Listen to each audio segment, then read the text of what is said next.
Highs and lows of sport, and the low came, of course, at the end of the season, and as Chris said in the introduction at Silverstone, you were literally run over. In effect, we saw it on the TT 3D film last night, and a surgeon comes along and says, we're going to have to amputate. I mean, that's got to be the lowest of the low. Hang on a minute, what can you do?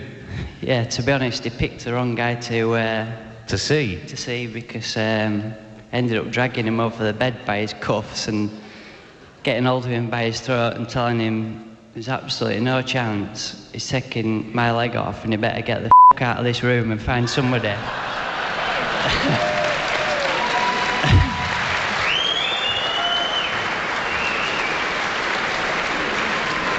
Apologies for the understandably strong language there. You know, that can fix it, and not only fix it, I want it fully working and ready to get back racing. And luckily this guy from Slovakia, I think he's from, came in, and he looks a bit like Mr. Bean, but Jesus Christ, he's been amazing.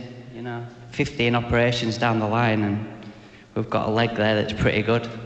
You've got, obviously, the scaffold around at the moment still, the protection on the leg, but you were telling me in an interview I did with Manx Radio, for Manx Radio, that it looks a lot worse than it actually is with that on at the moment. So let's just give us an assessment of where we are fitness-wise as we come into, 7 weeks to go? Yeah, I mean, 7 weeks ago I was up at the workshop, and I said to Sean, you know, it's a long time away yet, you know, it's coming on really good, and I was on crutches and I was looking pretty ill, to be honest, but you know, 7 weeks on now and the crutches have been fired away about a month ago, and I hobble around a bit, and you know, I went in the gym about a month ago and I walked up to a cross trainer on my crutches, and the gym was full.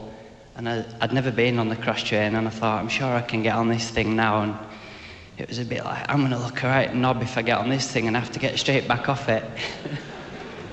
And everyone was looking at me like I was a complete weirdo with this metal thing around my leg. And I got on the cross trainer and it was working all right. So I ended up on it for half an hour, first time at it. And you know, my surgeons just keep saying, just keep going, you know, everything you're doing is the right thing. And to be honest, the cage is a godsend because it's not stopping me from doing any training at all. So, you know, if I had a pot on, then when they took it off, you know, my knee would be seized up, my ankle would be seized up. So I've got none of that to worry about. We can just leave the cage on till the last minute and get going. I'm going to bring Sean in here because obviously the deal was done after this had all come to light.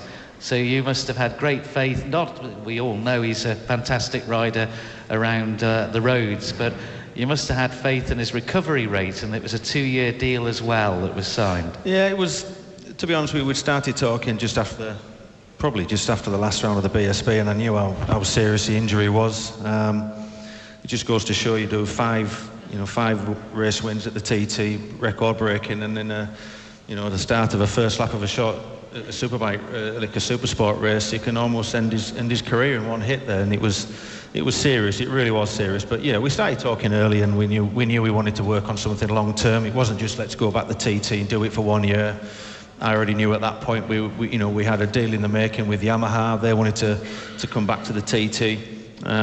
They also wanted another superbike team in the paddock, and obviously being privateers for like 5 or 6 years with Honda, we knew that it was an opportunity we couldn't let pass. And I wanted to look and work with someone long term, and for me it was a case of just with a broken leg, he's never going to be a slow rider. He's always going to come back again, and for us it was going to be work in progress, and that's how we look at it. We've got targets, and those targets are we get him out. I think it's the 9th of May we booked out to go our first test.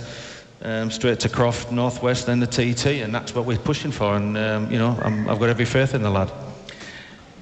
Well said. And it's also, let's just talk about the bike, because this is a full effort that's being put in by Yamaha, isn't it? Because the 50th anniversary, it's been a little while since we've had some Yamaha success. They want it badly. Yeah, it's two-way street as well. We've got a strong short circuit effort.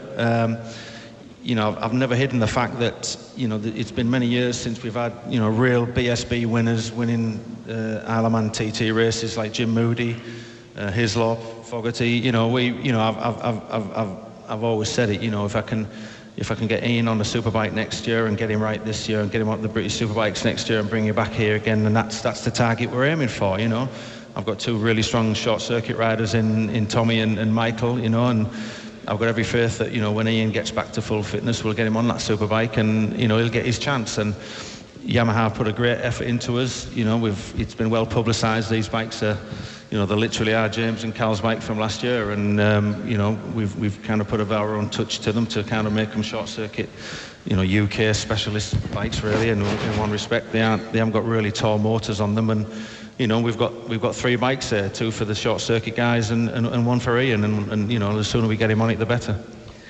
Thanks very much indeed, Sean. Let's just finish then with Ian, and everyone in this room is willing you now in these next 7 weeks to make a full recovery and be on that line on Glen Crutchley Road come that first practice. Your surgeon has not discouraged you from that belief in any way, has he? No, he's kept me in hospital a bit longer than I wanted to be a few times, but I've been working between two hospitals, getting skin grafts done at BRI, my local hospital, and getting the bones worked on down at Coventry, and he dragged me back in for a few weeks, and you know, I said to him, my whatever machines are attached to me are getting brought home with me, because I can't cope. And he came in, I gave him some DVDs from the TT, and I gave him a little silver replica from a lap record from last year, and I thought, you know, he's never going to watch the DVDs, but I gave him them, and he went straight home and watched the whole TT DVD that weekend, so his wife must be spewing. Not only do I text him all night and ring him at 2 in the morning and tell him that my leg hurts badly, and he tells me, you know, just to roll over and get over it, and then you know, I get him watching the TT DVDs all the time, so now I'm going to be sending him to the cinema. But he's you know, he's been a great guy, and he came in on the Monday when I was supposed to go home. I'd been in there 2 weeks, and he said, I've been watching a DVD and I need to do more bone graft on your leg. I said, hold on a minute, when does this mean that I'm going to get out? And he said, well, I can do it tomorrow and you'll be a bit sore. And I said, well, I'm going home tomorrow. And he said, maybe Tuesday morning's the best. So I was like, right, definitely, I'm going home Tuesday morning no matter what. And he said, okay. You see how you feel anyway.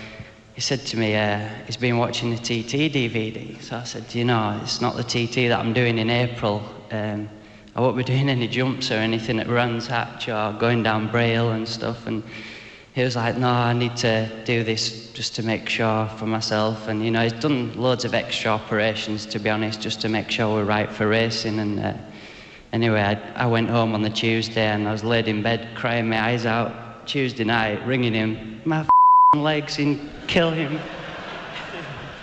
And he said, well, I did tell you to stay here an extra week. I was like, it can't be meant to feel like this. And anyway, I've put up with it for a week, but I should have stayed an extra week, really.